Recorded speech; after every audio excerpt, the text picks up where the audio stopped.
On reprend notre série de, nous reprenons notre série de présentations et de conférences. On commence avec sport et éducation. Je vous avais donné tout à l'heure le programme de cet après-midi. On parlera après d'activité physique. Bref, pour l'instant, c'est sport et éducation. C'est un vaste sujet. Pour en parler, je vous demande d'accueillir, on va commencer par madame, elle s'appelle Corinne Callon, elle nous vient de l'Agence nationale du sport. Un applaudissement, s'il vous plaît. Merci, voilà, ça nous remet en... Bonjour madame, installez-vous. Play International, c'est une ONG, David Blue. Applaudissements, merci. Une dame qui arrivera après parce qu'elle est un petit peu en retard. Elle s'appelle Frédérique Banguet, elle est fondatrice d'un magazine qui s'appelle Salto, qui est ici, on en parlera quand elle arrivera. Et je vous demande de recevoir Thierry Pic, directeur et maker de l'EM Lyon. Bonjour Thierry. Et il faut me redonner le nom du garçon qui s'est rajouté. Voilà, Samy Guerma, qui nous rejoint et qui va apporter sa contribution aussi à cette table ronde. On va parler de sport, d'éducation. C'est pas moi qui vais en parler, je vais me mettre un peu en retrait. Thierry, c'est vous qui allez piloter cette présentation. Et je vous ferai signe, je vais faire le maître du temps.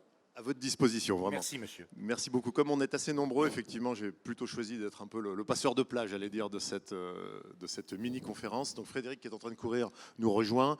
L'idée sur Sport Éducation, c'était plutôt de vous offrir un panorama assez large d'initiatives.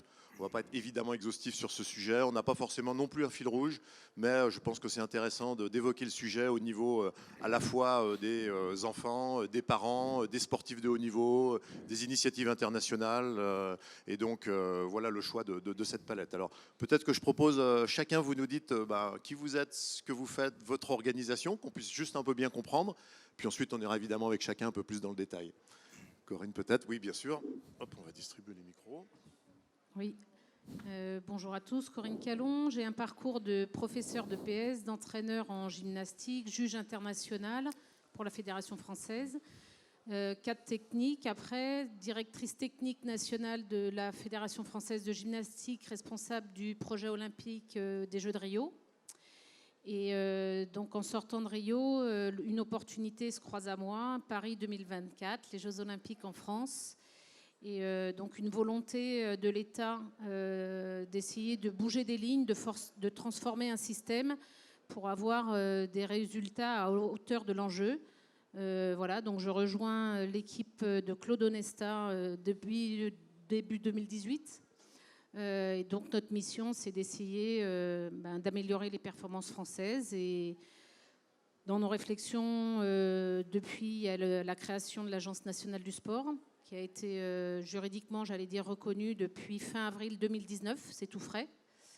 Et voilà, je vous parlerai un petit peu de l'agence et de sa mission dans cette transformation du sport français. Super, merci, on va y revenir bien sûr. David, Play, alors, c'est quoi? Play International. Moi, je vais vous parler d'éducation à travers le sport, d'éducation par le sport. En tout cas, c'est le mandat de cette ONG qui, depuis une vingtaine d'années, développe des programmes d'éducation dans des pays à l'étranger, mais également en France. Et je vais notamment vous donner l'exemple de la pédagogie. Pédagogie, voilà un terme qui méritera d'être un peu éclairci. Samy, sport éducation, tu es en plein dedans. Alors vraiment dans les deux, tu te présentes rapidement? Exactement, donc moi c'est Samy Girma. J'ai eu 30 ans il y a quelques jours. Donc j'ai un parcours de sportif de haut niveau classique jusqu'au jour où j'ai décidé de reprendre mes études. Je joue au Havre en Pro A et à un moment je me suis dit que j'étais pas à l'abri de... Dans le sport de haut niveau, on ne sait jamais ce qui va arriver, une blessure, les agents qui ne font pas leur travail, ou nous, on n'est tout simplement pas bon, on a une petite saison galère. Et j'ai décidé de reprendre mes études. J'ai été accompagné et j'ai réussi à trouver une école qui m'a accompagné pour reprendre de zéro. Donc j'ai repris un bachelor comme tout le monde. Et le deal, c'était d'aller en cours 2 jours par semaine, donc rater les 4 premiers entraînements de la semaine, lundi, mardi, et de retourner dans mon club le reste de la semaine et travailler à distance. Et ça s'est fait comme ça jusqu'au Master 1. Ensuite, j'ai eu la chance, ça m'a ouvert les portes de l'EM Lyon. Aujourd'hui, je finis le programme Grande École à l'EM Lyon. Et je finis aussi ma carrière de basketteur. Je suis en pleine reconversion. Et par contre, je garde le basket 3-3, qui est en plein développement, en plein boom. Et on est dans la course pour aller au JO à Tokyo en 2020. Donc voilà, le sport est toujours là dans ma vie, mais l'école est et ma future carrière a pris une grande place. Donc voilà. Merci Sémilor. Pour tous ceux qui ne savent pas ce qu'est le basket 3-3, on regardera un petit film tout à l'heure pour vous montrer, et puis il y a une démonstration en dehors qui va se faire. Alors j'en profite pour glisser 2 mots du coup sur l'OM Lyon au travers de l'exemple de Samy. On a ouvert cette année une filière sportive de haut niveau, donc qui va du post-bac, bachelor jusqu'au MBA. On a 35 athlètes de haut niveau qui rentrent dans nos différents programmes, dont un certain Frédéric Michalak et Sébastien Chabal d'ailleurs en tête d'affiche, qui intègrent le programme et qui font leur rentrée d'ailleurs dans 8 jours. Donc je ne sais pas s'ils préparent bien leur rentrée là. On a aussi le sport intégré complètement à l'école, puisque le sport est obligatoire pour l'ensemble de nos étudiants en première année. Donc on ne s'adresse pas qu'aux sportifs de haut niveau. Et on a un incubateur là aussi qui a été annoncé par Yann Roubert hier, un accélérateur incubateur avec le Loup qui va aussi démarrer sa première promotion en décembre. Donc on est très actif et on pense effectivement que le sport, même dans une business school, doit être complètement au cœur de la compréhension des évolutions du monde de demain. David, je vais peut-être commencer par toi avant d'aller un peu sur le haut niveau. Donc Play International, quel est votre métier? Vous avez démarré comment? Vous avez démarré où? Et tu nous expliques un peu la méthodologie, la pédagogie, qu'est-ce que c'est? Ouais, l'idée de départ, il y a une vingtaine d'années, c'était en quelque sorte de faire le lien entre le secteur humanitaire et le sport. Et donc, des premiers projets sont développés avec une logique de reconditionnement de matériel sportif en France et l'envoi de ce matériel sportif dans les pays dits en voie de développement. Assez rapidement, on s'est rendu compte que ce n'était pas vraiment le sujet et qu'il fallait avant tout pouvoir proposer des activités sportives de qualité aux enfants. Et donc on a basculé sur un modèle où on a commencé à former des éducateurs, des animateurs, des professeurs des écoles pour qu'ils puissent eux-mêmes derrière proposer des activités et faire en sorte que l'accès au sport soit universel. Au fur et à mesure, on a continué nos activités, mais on s'est également rendu compte qu'on passait un peu à côté des sujets qui étaient prégnants dans ces pays-là. C'est des contextes souvent très compliqués. On parle de l'Afghanistan, on parle du Burundi, du Kosovo après la guerre. Et progressivement, en fait, les éducateurs sur le terrain se sont attachés à créer de nouvelles façons d'utiliser le jeu sportif pour apporter des réponses éducatives, des réponses sociales à ces besoins.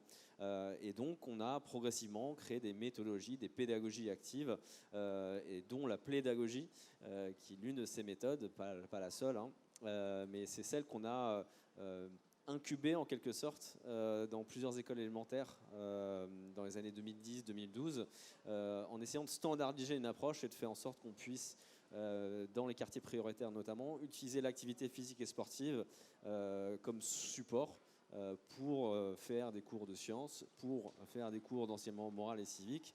Et c'est ça qui est intéressant, c'est ça l'innovation et le métier, et c'est ce qu'on essaye de développer aujourd'hui avec cette idée de pouvoir démocratiser l'usage du sport comme un levier d'éducation, qui ne soit pas seulement l'apanage des professeurs de PS ou des entraîneurs, mais que l'ensemble des professionnels de l'éducation, que ce soit les professeurs des écoles, mais aussi les éducateurs spécialisés dans des dispositifs d'aide sociale à l'enfance, par exemple, qui puissent mettre les enfants en mouvement et qui puissent utiliser ça comme un moyen pour influencer positivement leur parcours de vie. Donc aujourd'hui, on va par exemple travailler dans des maternelles pour créer des jeux sportifs qui aident les enfants à apprendre à compter. Donc c'est un peu l'ambition et l'idée de se dire qu'il faut démocratiser cet usage et de faire du sport un vrai levier de changement social et de le faire dès le plus jeune âge pour apporter des réponses à un certain nombre de problématiques qui sont en souffrance. On parlait de la sédentarité juste avant de monter. C'est vrai que c'est un drame et c'est un sujet et une problématique qu'on ne traite pas assez. Donc prévenir dès le plus jeune âge cette inactivité, aider les enfants à non seulement aimer le sport, mais comprendre pourquoi c'est important d'être actif et de pratiquer une activité physique et sportive. C'est une façon de résoudre toute une série de problématiques qu'on rencontre au quotidien. Il suffit d'ouvrir le journal tous les jours pour identifier des problématiques de société ou de santé qu'on pourrait prévenir en amont si on avait pris le soin d'intégrer dans les dispositifs existants de l'innovation pédagogique et la pédagogie en est une. Et alors, du retour d'expérience que vous faites depuis déjà quelques années, qu'est-ce qui permet finalement de toucher des populations, notamment dans les écoles maternelles, des enseignants aussi, et qu'est-ce qui est encore compliqué? Comment se construit votre développement? Ce qui est compliqué, c'est C'est de faire avec ce qui existe déjà, parce qu'il y a déjà beaucoup d'initiatives. On apporte une solution supplémentaire. Ça prend du temps d'expliquer ce qu'on fait, de faire avec. Donc je pense que ça, c'est le principal défi aujourd'hui, c'est de faire en sorte de pouvoir décloisonner, de faire en sorte que les différents acteurs, publics, privés, puissent travailler ensemble. On se rend compte en fait que la méthodologie et les contenus pédagogiques, ils existent, qu'on peut les créer, que les professionnels de l'éducation qui sont au contact des jeunes, ils existent, où on peut les former. Le sujet, c'est comment est-ce qu'on arrive à faire travailler ensemble. Donc pour nous, le sujet, c'est la notion d'impact systémique, de l'impact collectif. On est face à des défis éducatifs tellement grands qu'aucune organisation ne peut résoudre la problématique seule. Et les réponses les plus innovantes et sans doute les plus intéressantes sont justement celles qui sont aux interstices des actions de ces différentes organisations. Donc ça nécessite un gros effort de dialogue, les cultures peuvent être différentes, ça nécessite d'analyser le secteur et d'avoir une maturité pour dire ça en fait ça existe déjà, c'est très bien, en fait prenons-le et intégrons-le au programme. Mais par contre la bonne nouvelle, c'est qu'il y a sur le terrain énormément d'éducateurs, d'entraîneurs, de professeurs d'école qui ont envie, et il y a plein de choses magnifiques qui se passent. Maintenant, comment est-ce qu'on peut essaimer tous ces dispositifs, c'est le sujet.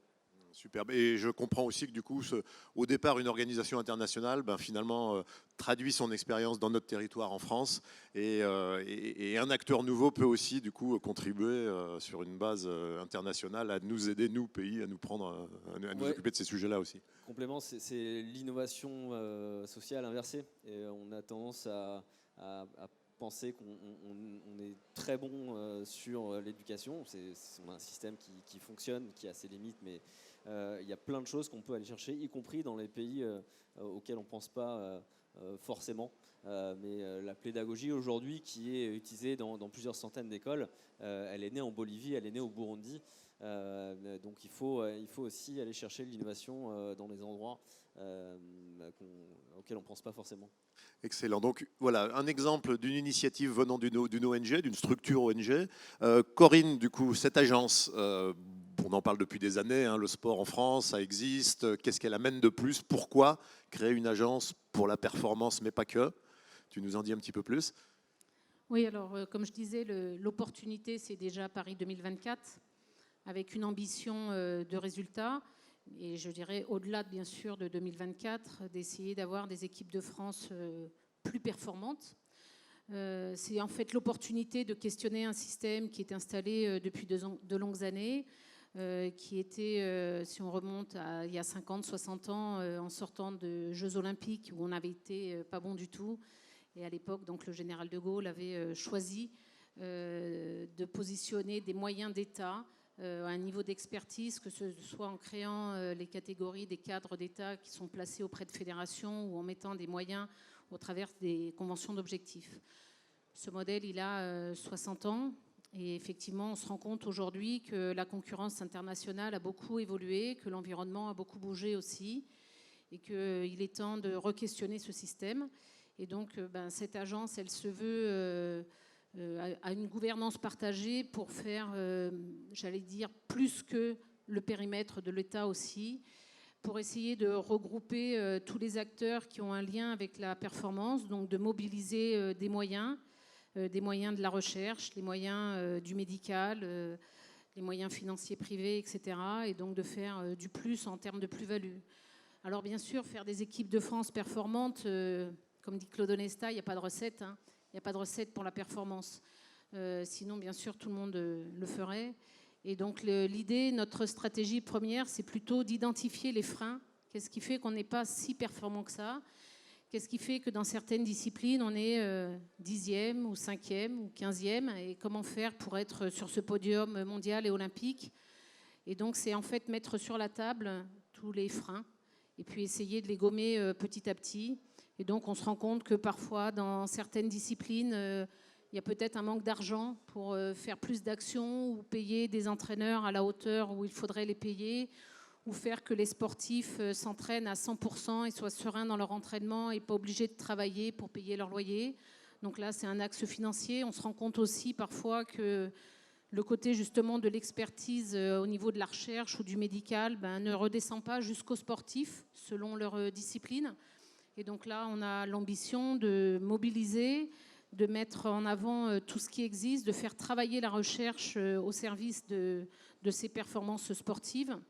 Voilà. Et donc en fait, notre idée, c'est de lancer une vraie stratégie nationale sur la performance, de travailler, de collaborer, d'accompagner les fédérations qui sont en fait celles qui produisent la performance au travers de leurs sportifs, parfois de les challenger, les soutenir, mais également les challenger, et puis de mobiliser tous ces réseaux externes qui ont un lien plus ou moins direct, et donc notamment la recherche. Voilà. Et puis bien sûr, dans les freins, ça ne concerne pas forcément la haute performance et les médailles olympiques. Cependant, dans certaines fédérations, oui. Dans les sports à maturité précoce aussi, on a toute la problématique du cursus scolaire et universitaire. Comment mener de front une carrière pour être sportif de haut niveau et puis parallèlement s'occuper de son avenir professionnel. Alors certains sports sont professionnels, mais pas forcément jusqu'à 60 ans ou jusqu'à la retraite. Et puis, certains sports sont effectivement avec des maturités très précoces. Je disais la gym, on est à l'étage olympique. Notre seule championne olympique de l'histoire, Émilie de Le Pennec, qui avait 16 ans en 2004. Et donc, s'entraîner 30 heures par semaine pour aller chercher cette médaille olympique, ce n'est pas toujours compatible avec un cursus scolaire et universitaire, j'allais dire lambda. Et donc, notre ambition sur ce côté-là, c'est d'essayer d'améliorer ces cursus scolaires et universitaires en lien à la fois avec, bien sûr, les ministères de l'Éducation nationale et de l'enseignement supérieur pour essayer de faire bouger un peu les textes, mais également avec, j'allais dire, le monde privé des écoles qui sont aussi capables de s'adapter et les nouvelles technologies de classe virtuelle, d'enseignement à distance, qui, à mon avis, sont une des réponses. Voilà, et on pourrait bouger quelques lignes aussi de ce côté-là. Voilà, donc l'agence a l'ambition d'être une plus-value. Aujourd'hui, l'agence vient d'être créée et donc j'en ai pas parlé, mais il y a une deuxième branche qui est la branche du développement du sport. Donc nous, on est le côté haute performance et la deuxième branche, c'est le développement, où aujourd'hui, il y a tout ce qui était ancien CNDS, Centre national de développement du sport, qui accompagne plutôt le développement des pratiques. Voilà. Et l'agence nationale recouvre ces deux secteurs. Donc une nouvelle structure d'intégration. Une question, comment vous êtes perçu aujourd'hui? Comment cette structure est perçue par le monde du sport et le monde des parties prenantes au sens large? Alors j'allais dire, c'est perçu plus ou moins bien.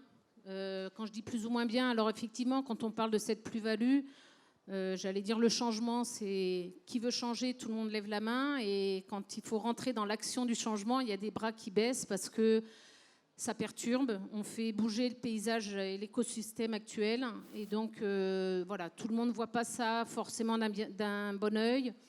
Je dis, c'est le processus classique du changement. Pourquoi changer? C'était bien, c'était pas si mal que ça avant. On pourrait changer, oui, mais pas trop. Voilà. Nous, on est allé vers une vraie transformation. Donc, je pense que c'est historique. On regardera derrière nous plus tard. Cette agence à gouvernance partagée, État, monde sportif, donc le CNOSF, Comité olympique, les fédérations, le Comité paralympique. Donc on a les sports d'hiver, les sports d'été, bien sûr, autour de la table. Les collectivités territoriales qui sont un acteur aujourd'hui indispensable, voilà, dans ce périmètre du sport français. Et puis également le monde de l'entreprise. Donc une gouvernance partagée. Là où peut-être l'État avait un très gros pouvoir, ou dans leur secteur aussi, les fédérations ne voient pas forcément ça d'un très bon œil. Mais d'un autre côté, il y en a qui sont super contents, j'allais dire, et des gens comme moi, mais pas que, et des sportifs, parce qu'il y a des choses qui vont bouger et on espère être meilleurs demain. Super, vous voyez, je pense, la similitude entre les deux interventions, des acteurs nouveaux qui font bouger les choses, et Frédéric qui nous a rejoint et qui a même eu le temps de se changer, extraordinaire, bravo, merci. Une initiative du coup, on va dire individuelle, en logique un peu start-up, et qui s'adresse du coup à quel public? D'abord le sport, tu connais un peu, peut-être te présenter rapidement pour ceux qui ne connaissent pas. Alors, je pitch en 1 minute 30. Bonjour, je m'appelle Frédéric Vanguet. Je suis une ancienne athlète de haut niveau. J'ai été championne d'Europe, vice-championne du monde. J'ai participé à 2 Jeux olympiques en athlétisme. Bon, c'était il y a longtemps. Mais bon, effectivement, ça m'a quand même permis de connaître le monde du sport. On va dire qu'aujourd'hui, je suis reconvertie dans le journalisme et j'ai lancé un projet, effectivement, de magazine papier gratuit, éducatif sur le sport, justement, des enfants.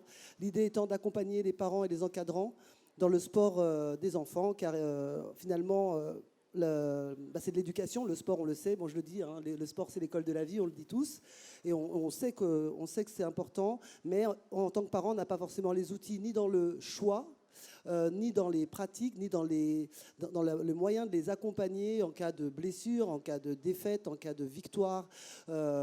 Pourquoi c'est important au niveau de la citoyenneté, toutes ces choses-là, finalement, on met nos enfants dans le sport et on ne sait pas forcément comment ça va être perçu ou comment on va pouvoir s'en servir comme on va dire, supplément à l'éducation qu'on donne à nos enfants.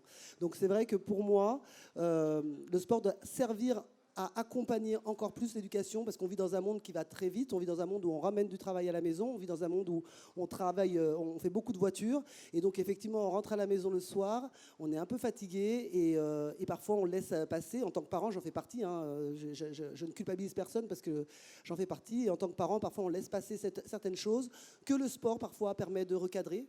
Je me suis dit, si on se servait du sport vraiment comme outil, et c'est vrai qu'on a une super locomotive avec Paris 2024 aujourd'hui, tout le monde reconnaît les valeurs du sport, donc il faut essayer de se donner les moyens de s'en servir. Voilà.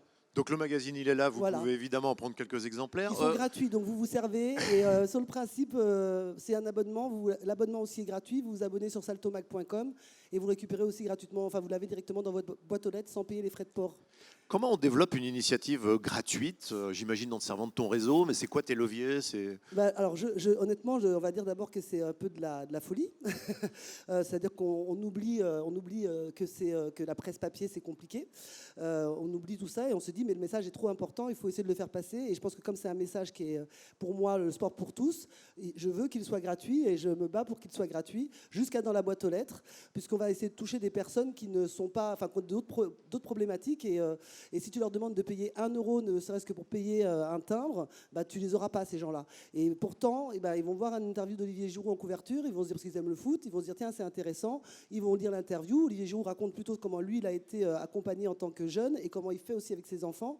Et derrière, il y a d'autres articles qui vont concerner la psychologie pour les enfants. Il y a des articles qui vont concerner le dopage, qui vont concerner la santé, qui vont concerner plein de domaines qui nous permettent d'avoir des enfants, les associations surtout aussi, parce que je pense beaucoup au monde associatif et aux bénévoles dont on a besoin et qui nourrissent le sport aujourd'hui. Et je pense qu'il faut une conscience pour les bénévoles dès le plus jeune âge, qui seront justement les citoyens de demain. Donc toutes ces choses-là, on les retrouve dans le magazine. Et c'est vrai qu'effectivement, j'ai eu cette ambition de me dire, les entreprises valorisent, savent que le sport est important, il faudrait que les entreprises nous aident à développer ce projet. Et je préfère demander de l'argent à des entreprises pour nous aider à faire le magazine que le demander à monsieur et madame tout le monde, à qui on dit qu'il faut faire du sport, mais alors par contre, il faut payer pour essayer d'avoir l'information. C'est un point de vue. Je suis peut-être un petit peu optimiste, je suis peut-être un petit peu utopiste même, mais bon, pour l'instant, c'est plutôt bien reçu et on se bat. Donc il y a un message pour les entreprises qui nous écoutent. Oui, c'est vrai. Et il y a vraiment aussi toujours l'idée des multi-acteurs avec une cible particulière qui est les parents, hein, effectivement. Elle est grande, la cible. Hein, elle est grande, la cible, tout à fait. Alors, Frédéric habite aussi dans la région, hein, c'est important de le dire, donc tu es à Annecy. Donc, Je suis né ici, je suis né à Lyon, 4e, mais effectivement, je vis dans la 2e plus belle ville de France, parce que je ne vais pas avoir de problème avec les Lyonnais. Donc je vis à Annecy, qui est quand même dans la plus belle ville de France. Excusez-moi, je suis chauvine. Alors, je crois qu'on a encore quelques minutes. Je voulais laisser la parole à Samy. Alors, un peu sous forme vraiment de l'exemple très concret. Comment ça se passe ta vie de sportif de haut niveau et en même temps d'étudiant dans une grande école? Comment on fait ça concrètement au quotidien? C'est l'enfer, non? Et en plus, tu es en apprentissage, tu es en stage dans une entreprise. On s'organise principalement et on communique avec vous à l'école, avec l'entreprise qui m'accueille quand j'y suis, avec les clubs, mes agents, pour que si on ne communique pas, il y a forcément des frictions parce que chacun a des intérêts différents. Si on communique, tout le monde s'accorde et on me laisse à peu près réussir à joindre tous les bouts. Mais ils comprennent que l'éducation, pour moi, c'était important parce que si je fais le lien avec tout ce que vous avez dit, si on prend du recul, l'éducation, le sport, c'est l'éducation, c'est l'école de la vie. Et moi, ça m'a gardé concentré toute ma vie. du moment où j'ai commencé, où j'ai trouvé ma passion, au moment où j'ai signé pro. Ça m'a gardé hors de la rue, ça m'a gardé en dehors des bêtises, ça m'a gardé concentré, ça m'a mis une carotte. Si j'avais pas les notes à l'école, j'avais pas de sport, j'étais en sport-études, donc ça va avec. Puis après, pour aller jouer aux États-Unis, c'est simple, si on n'a pas notre bac, on peut pas aller à la fac aux États-Unis. Et ensuite, ça a été l'inverse. Le sport m'a ouvert les portes des études, ça m'a permis de les financer, ça m'a permis de vous rencontrer. Le sport, ça va de pair avec l'éducation. Et donc, je pense que c'est quelque chose qu'on oublie. Et si je pouvais avoir un impact dans les 10 prochaines années sur le sport, via le 3-3, via les JO, via l'équipe de France, ce serait que chaque athlète, dès qu'il passe professionnel, il commence à travailler sur l'après. Parce que souvent, on le met dans un côté de notre tête. On se dit, c'est dans 10, 15 ans, on n'y pense pas, les contrats s'enchaînent et tout. Les agents, ils pensent que à nos contrats sportifs, mais on devrait avoir des agents aussi pour l'à côté. Donc je pense que l'éducation, c'est primordial et ça ne s'arrête pas à l'école. C'est toute la vie, quoi. Super message. Le mot-clé, je pense, de vos interventions, c'est vraiment le mot de l'innovation. Il faut faire autrement, au travers de structures, au travers d'initiatives, au travers de rôle modèles aussi. Et donc, vous nous avez illustré 4 initiatives vraiment nouvelles, en tout cas, pour essayer de rapprocher ces deux mondes. On va regarder ce qu'est le 3-3 quand même pour finir en 2 minutes. Avant, j'ai juste une question rapide à vous poser, un peu décalée forcément pour terminer. On se retrouve ici, là, au même endroit en 2039. David va nous dire pourquoi 2039 d'ailleurs. Vous avez accompli quoi? Qu'est-ce qui a changé sur ce sujet et votre rêve, dans votre idéal? Alors peut-être David, pourquoi 2039? D'où sort cette date? Alors, on a eu 20 ans ce jeudi. Et donc Play International a organisé une petite conférence de lancement et toute une petite campagne de prospective collective sur les réseaux sociaux pour imaginer ce que serait le sport éducation dans 20 ans. Et donc il y a un hashtag et plusieurs sportifs de haut niveau, dont Eugénie Le Sommer qui est du coin, qui a partagé sa vision de 2039. Cyril Moret aussi ici présent a je crois annoncé que les Jeux paralympiques et les Jeux olympiques seraient organisés ensemble. Ce serait pas mal.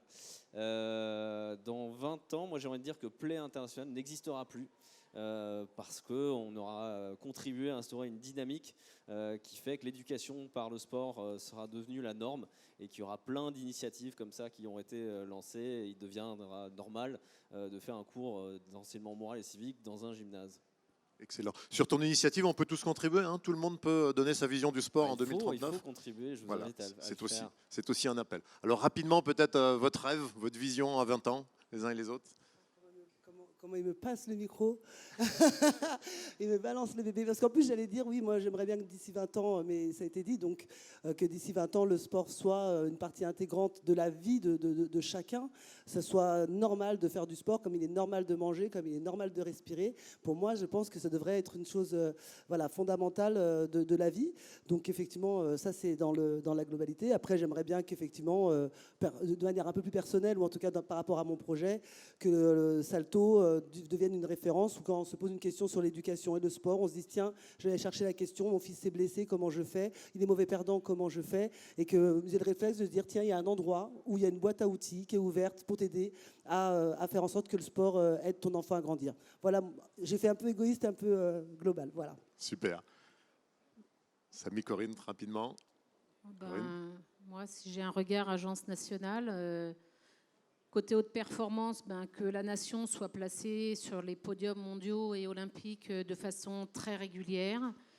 Mais surtout, moi, l'enjeu, c'est que la France soit une nation sportive dans sa globalité et qu'effectivement, le sport soit partie intégrante de chacun, de chaque personne, mais aussi de chaque institution, de chaque ville, et que le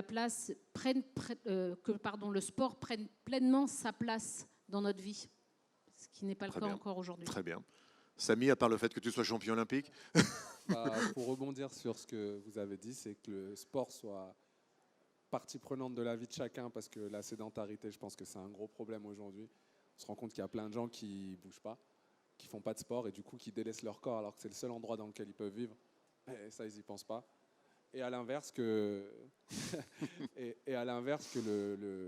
que chaque athlète de haut niveau, qu'on soit dans un sport où on gagne de l'argent comme le basket ou des sports où on gagne moins d'argent, mais que l'athlète, du moment qu'il passe pro, ce ne soit pas où je passe pro, ou je continue mes études. Mais vraiment que les deux aillent de pair et qu'ils puissent continuer à travailler sur leur après-carrière parce qu'au final, on joue que 10-15 ans. Vraiment, donc c'est super important. Je pense que si on peut avoir un impact là-dedans, on aura gagné beaucoup de choses. Un grand merci à tous les quatre. On peut regarder les 2 minutes pendant la transition. Allez, on vous laisse avec le 3-3, que vous voyez ce que c'est. C'est 2 minutes de rythme. Et merci à tous les quatre, en tout cas.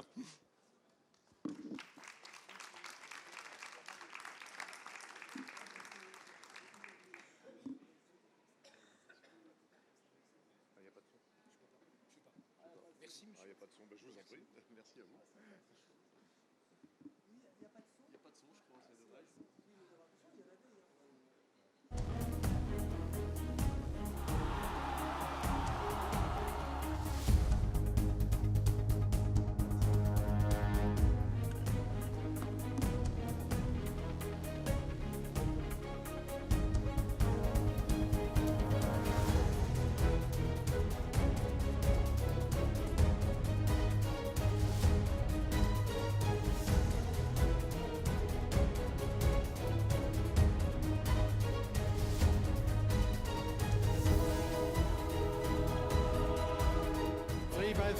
Here is a resounding success. You can see the reaction of the public. Everybody is excited. The players like it very much, and it's a great atmosphere here.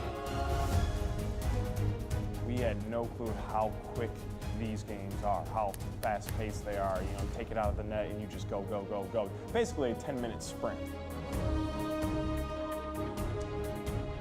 3-on-3 played in this fashion is incredibly exciting. Look at this terrific crowd. It's a very intimate setting. You're right up on the court. The games are short, highly competitive. I just think it's fantastic.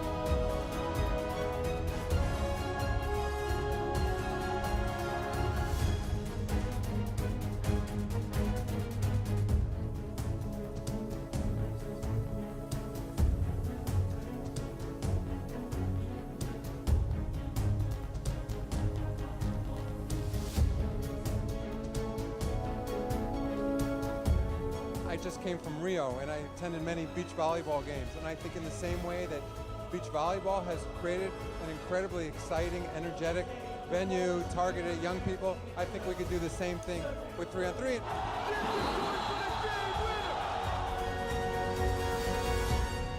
It looks like a very exciting game. It will be fun to watch the game going to Olympics. I would buy tickets for it.